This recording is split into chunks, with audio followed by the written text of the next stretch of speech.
이게 사용한 거고 안 받아주시는 거예요. 소매치기를 당할 뻔해. 소신 발언을 하자면, 안녕하세요, 로렌입니다. 제가 2월에 유럽 여행을 다녀왔잖아요. 다녀오니까 이거는 진짜 꼭 추천해드려야겠다 싶어서, 그리고 여러분들께 유럽 여행의 약간 꿀팁을 알려드리려고 카메라를 켰습니다. 지난 영상에도 캐리어 2개를 소개를 해드렸는데, 특히 이 노란색 로젤 캐리어는 한쪽만 이렇게 열리는 캐리어였잖아요. 되게 컴팩트하게 공간에 사용할 수 있더라고요. 특히 로젤 캐리어 같은 경우에는 확장이 가능해서 돌아오는 길에 이것저것 기념품을 많이 샀는데 그거를 캐리어 안에 다 담아서 올 수 있었고요. 그리고 진짜 좋았던 게 브랜든 파우치인데요. 최근에 브랜든 새로운 파우치가 나왔더라고요. 저는 시스루 파우치랑 그냥 기본 이제 압축 파우치 같이 이용을 했었는데, 안에 뭐가 들어있는지 다 보이는 그런 메쉬 소재로 되어 있다 보니까 그런 면에서 시스루 파우치가 정말 좋았고요. 그리고 지금 이거 보이시죠? 여기 안에 들어가 있는 거거든요. 브랜든 파우치의 장점이 뭡니까? 확장형이잖아요. 이거를 공항에서 진짜 잘 썼는데 이렇게 확장을 해서 쓰니까 진짜 이 안에 다 들어가더라고요. 이건 너무 강추드려요. 그리고 백팩입니다. 이번에 여행에서 같이 사용했던 하늘색 캐리어 기억나시죠? 그 캐리어랑 같은 브랜드의 백팩인데요. 파우치가 2개나 있어요. 이 가방이 진짜 좋은 게, 노트북을 꼭 들고 다녀야 되시는 분들은 여기에 이제 이렇게 단단한 소재로 지지를 해주기 때문에 노트북 보관하기에도 너무 좋고요. 그리고 여기 안에도 물병을 넣을 수 있는 그런 파우치 같은 게 있고요. 앞에도 당연히 지퍼가 2개나 있고, 단연간에 유럽 여행을 갔다 오셨던 대표님이 꼭 필요한 가방을 만들어야겠다라고 생각하시고 이걸 제작했다는 그 비하인드 썰을 들었습니다. 친환경 소재예요. 그래서 저는 더 마음에 들었어요. 요즘 같은 세상에 지구를 생각하는 마음으로 구매를 해야 되지 않겠습니까? 이 가방은 짝꿍이 들고 다니면서 썼는데 진짜 잘 썼어요. 에이제로 이 가방입니다. 정말 식물성 원사에서 뽑아낸 그런 실로 만든 비건 레더입니다. 사실 요즘 비건 레더라고 하면 그냥 합성 가죽을 비건 레더라고 하는 브랜드들이 되게 많은데요. 소신 발언을 하자면 저는 그래서는 안 된다고 생각해요. 여기 안에는 이런 조그마한 포켓 하나 있고 크로스로 매는 거였는데, 요거는 색깔이 뭐 검정색도 있고 뭐 여러 가지 있어요. 에이제로를 사실 워낙 좋아해요. 제가 사실 가방 컨텐츠도 준비하고 있는데 정말 가벼운 가방을 찾고 있거든요. 지금도 찾고 있어요. 사실 끝나지 않았어요. 왜냐면 가벼운 가방이면서 가죽 소재면 좋겠고, 저는 보부상이다 보니까 좀 커야 돼요. 이거를 다 만족하는 가방이 그런 브랜드를 찾기가 쉽지가 않더라고요. 진짜 그냥 이거 가방 하나 들고 갔거든요. 그냥 첫날부터 끝나는 날까지 이것만 들고 다녔어요. 근데 정말 잘 썼고, 그리고 제가 여행 중에 들고 다닐 게 많아가지고 여기에 진짜 가득 채워서 다녔거든요. 상태가 좋게 지금 보관하고 있습니다. 지금 요거 에어팟이고요.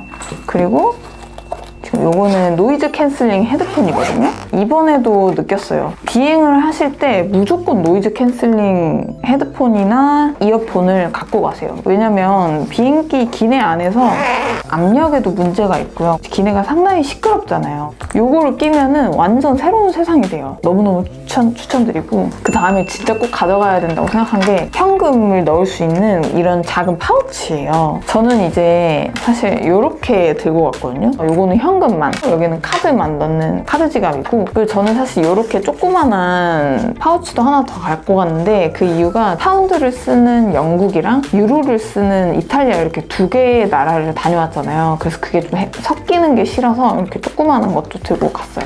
요거는 그냥 버스 탈 때 그냥 요것만 딱 들고 가가지고 이렇게 띡 찍고 이렇게 나올 수 있어서 좋았고, 브이로그에서 잠깐 언급을 했는데 진짜 옛날에 환전을 한 요 돈을 가지고 갔었어요. 근데 이거를 안 받아주시는 거예요. 이제 영국이 왕족의 어떤 그 세대 교체가 되면서 화폐를 새로 발행을 한 거죠. 이제 쓸 수가 없는 거예요. 그래서 이거는 은행 가서 바꾸셔야 되는데 아마 한국에서 바꾸기 힘들 것 같고, 다시 영국에 간다면 가자마자 은행 가서 바꿔야 될 것 같아요. 언제 또 영국을 갈 수 있을지 모르겠지만.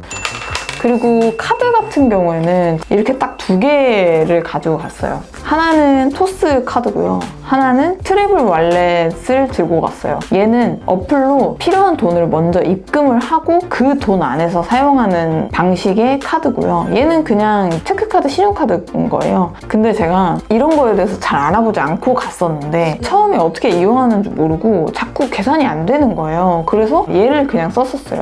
얘는 사실 예전에 해외여행 갔을 때 이걸로도 많이 썼어가지고 그냥 이거 일단 결제는 되니까 이걸로 써야겠다 했는데 여행 한 중반쯤에 얘 수수료가 엄청나다는 걸 알게 됐어요. 어플을 막 뒤지고 후기를 뒤져가지고 이제 요거를 쓰기 시작했는데 얘는 장점이 수수료가 없다는 게 장점이거든요. 대중교통을 이용할 때 전 이번에는 따로 교통카드를 구매하지 않고 이걸로 그냥 썼거든요. 근데 막 10파운드, 뭐 10유로, 뭐 5유로, 1유로 뭐 이런 것들이 다 이걸로 결제가 되면서 배보다 배꼽이 더 큰 상황인 거죠. 근데 얘는 수수료가 없으니까 그냥 그대로 빠져나가는 거예요. 트래블 월렛 무조건 이거 발급해서 가져가시고 인출을 할 때도 가능한 은행이 따로 있어요. 사용법을 꼭 체크하셔서 꼭 이거 사용하시길 바라고요. 그리고 제가 구매할 때도 반신반의하면서 샀던 게 있어요. 퓨어썸의 샤워 필터기예요. 처음 호텔에서는 처음 하루 이틀은 안 쓰고 그 다음날부터 쓰기 시작했는데 별로 기대는 안 했거든요. 왜냐면 제가 호텔에 묵고 있었기 때문에 호텔인데 뭐 얼마나 안 좋겠어 라는 생각을 했는데 제가 이거를 보고 너무 충격적이어서 이걸 찍기 위해서 이거를 계속 보관해 왔는데 그냥 육안으로 봤을 때는 별로 안 더러워지는 거예요. 왜냐면 후기에서 보면 막 시꺼매지는 그런 후기 있잖아요. 그 정도까지는 아니어서 뭐 영국이랑 베니스, 로마 그런 숙소를 다 이 하나로만 썼었는데 혹시 보이실까요? 이게 사용한 거고 이게 사용하지 않은 새 거예요. 노래졌어요. 사이사이에 뭔가 이물질 같은 게 끼어 있거든요. 그리고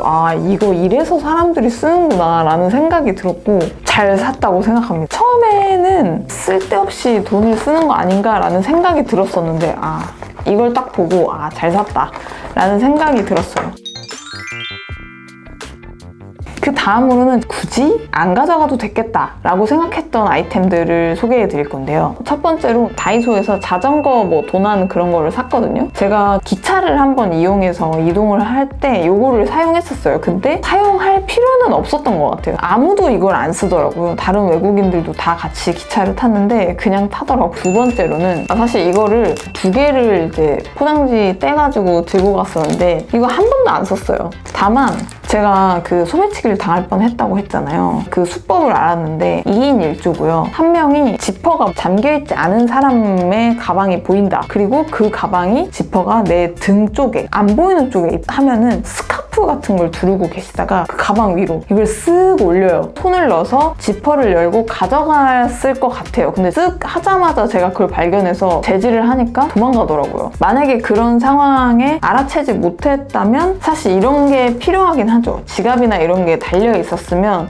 사실 가져가더라도 뭔가 잡혔을 거니까 아예 필요 없다 수준은 아닌 것 같은데 어쨌든 저희는 그렇게 많이 쓰진 않았어요. 핸드폰에 이렇게 달아가지고 쓰는 이제 이런 스트랩이고 케이스에 달아가지고 이렇게 쓰는 스트랩인데 많이 노래졌네요. 저는 이거는 계속 메고 다녔어요. 근데 메고 다니면서도 약간 현타가 왔던 게 우리가 핸드폰을 진짜 많이 쓰잖아요. 여행지 가서 이게 매번 이렇게 목에 매달려 있으니까 좀 불편하긴 하더라고요. 근데 손이 없을 때 그냥 이제 핸드폰은 그냥 촥 놔버리고 뭐 티켓을 잡는다던가 뭐 그런 걸 할 수 있으니까 그런 건 편하긴 했는데 반은 잘했다 템이고 반은 굳이 템이긴 합니다. 개인의 성향에 따라서 이거는 선택하시면 될 것 같고 이번 여행에서 잘 쓴 템이랑 굳이 템을 말씀드려봤는데요. 이번 여행을 하면서 약간 꿀팁을 여러분들한테 꼭 전해드려야겠다 싶은 게 되게 많아가지고 그것도 좀 알려드리려고 해요. 첫 번째로는 비행기 예매인데요. 제가 이번에 베니스에서 영국으로 이동을 할 때 되게 짧은 시간이었기 때문에 저는 당연히 그게 히드로 공항인 줄 알았어요. 근데 아니었어요. 버스 기다리는데 거의 2시간 정도 있었던 것 같고 버스 타서도 시간이 한 2시간? 그래서 밤에 도착했거든요. 그래서 여러분은 예매하실 때 꼭 공항 위치를 확인하시고 예매를 하시기를 추천드려요. 그리고 두 번째는 구글이 최고다라는 건데요. 교통편 같은 경우에 우버를 쓰기도 하고 뭐 차라리 택시를 이용하고 뭐 이런 것도 있잖아요. 근데 그냥 구글 맵에서 찍어서 다니는 게 제일 빨라요. 대중교통도 굉장히 업데이트가 잘 되고 있고 토트넘 무장을 이동을 할 때 초행길이었지만 마음을 놓고 그냥 갔던 기억이 있고요. 그리고 지금 여행 플랜을 짜실 때 투어를 적절하게 섞으실 거라고 저는 생각해요. 특히 특히 로마 같은 경우는 굉장히 역사적인 유적지가 많고 작품들이 많기 때문에 저는 무조건 가이드를 추천드리는데, 여기서 꿀팁은 여행 일정을 짜실 때 앞쪽에 투어를 예약하시길 추천드려요. 왜냐면 가이드님들이 꿀팁을 정말 많이 주세요. 특히나 맛집. 저희 사실 가기 전에 시간이 너무 없어가지고 맛집을 거의 못 찾아놓고 갔어요. 근데 그게 오히려 더 좋았던 게 투어가 끝나면은 거의 뭐 지역별로 다 맛집을 추천을 해주시는 거예요. 이게 뭐가 맛있는지, 어떻게 말을 해야 내가 원하는 대로 입맛에 맞게 주문을 할 수 있는지, 뭐 이런 것까지 다 알려주시니까 그냥 투어 끝나고 그 가이드님이 추천해 주시는데 그냥 대충 이제 사진 한번 찾아보고 가면은 진짜 완전 맛집. 저의 브이로그 보시면 중간중간에 음식점이 나오는데 편집할 때도 그거를 빼지 않고 넣은 게 여길 꼭 가셨으면 하는 마음에 편집을 했기 때문에 너무너무 추천드리고, 제가 이 영상을 킨 이유 바로 대망의 토트넘 경기에 관련된 꿀팁인데요. 저희 같은 경우에는 토트넘 경기를 보려고 영국행 티켓을 산 거는 사실인데 급하게 결정이 됐었단 말이에요. 그 토트넘 경기를 예매를 할 때 이미 오픈이 돼 있는 상태였었고, 그걸 알아보려고 했을 때, 그리고 이제 여러 가지 찾아보니까 옵션이 되게 많더라고요. 토트넘 공홈에서 직접 예매를 하는 방식이거나 아니면 뭐 클룩이나 뭐 마이리얼 트립 이런 그런 대행 사이트에서도 이런 티켓을 많이 판매하더라고요. 근데 저희 짝꿍이 이걸 리서치를 계속 해보니까 공홈에서 사는 게 가장 싼 거죠. 근데 이미 오픈이 돼서 전석이 매진돼 있는 상태였고, 그 이후로는 취소표들이 뭐 하나 두 개씩 이렇게 풀리는 상황이었어요. 근데 당연히 대행사표를 구매하는 것보다는 저렴했죠. 계속 취소표를 존버했었어요. 이게 토트넘 멤버십이 3개가 있는데 하나는 주니어 아이들 대상이고 다른 하나는 플러스, 그리고 그냥 기본 옵션이 있는데 플러스 옵션은 55파운드,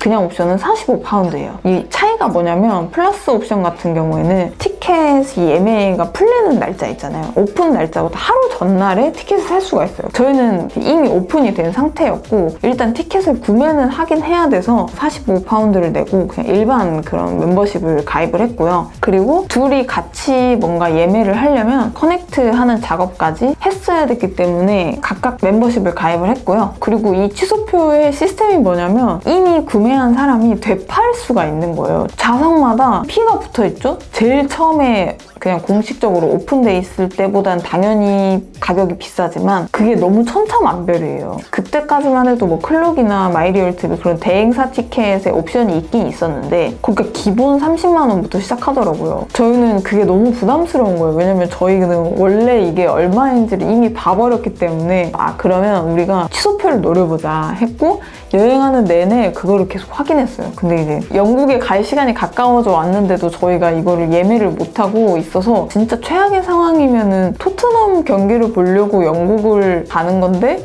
토트넘 경기를 못 볼 수도 있겠다라는 생각이 드는 거죠. 그래서 제가 브이로그를 보시면 이제 베니스에서 그날 그냥 오늘은 무조건 결제를 하자라고 했던 게 제 기억에 한 3, 4일 전이었거든요. 경기가 광클 티켓팅의 상황이었는데 진짜 좋은 좌석 2개를 했는데 제가 그걸 시간 초과 때문에 표가 사라진 거예요. 제가 그걸 장바구니에 넣어놨는데 그래서 약간 열이 받는 상황에서 더욱더 포기할 수 없다. 그래서 계속 그 추가로 뭐 1시간 동안 막 하다가 정말 기적적으로 나 했어! 라고 했는데 짝꿍이 나도 했어! 했는데 바로 연석인 거죠. 그래서 이거는 신의 계시다. 이건 무조건 해야 된다. 왜냐면 저희가 그 당시에 너무 자리가 특히 연석이 안 나니까 그럼 연석을 포기하자 했는데 그래서 어쨌든 그거 결제까지 성공을 해가지고 그래서 저희가 총 64.5파운드의 티켓 하나를 샀어요. 환율 계산을 해보면 한 19만 원 정도 되더라고요. 저희는 사실 너무 모험을 하긴 했는데 훨씬 싸게 좋은 좌석에 갔던 것 같아요. 물론 연석을 가는 게 어려울 것 같긴 한데 그래도 한번 도전을 해보시는 게 좋지 않을까 생각이 듭니다. 그래서 여기까지 저의